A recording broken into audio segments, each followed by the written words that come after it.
Hello guys, welcome to my channel.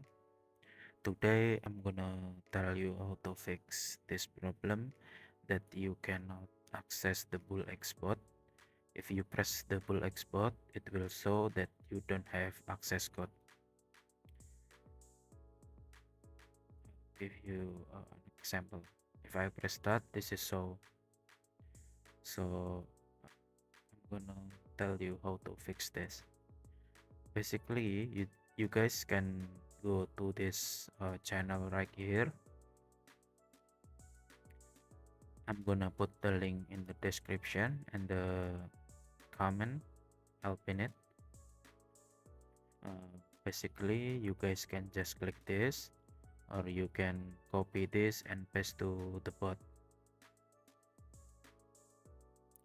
I'll show you.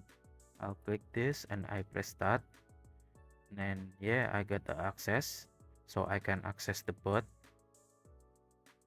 If I go login, this is works. This is the bots. This is the BullX bot. This is very simple. This is the channel. Basically, you guys just click this, or you can copy paste this. That's very simple, guys. Thank you. I'll see you soon. Bye.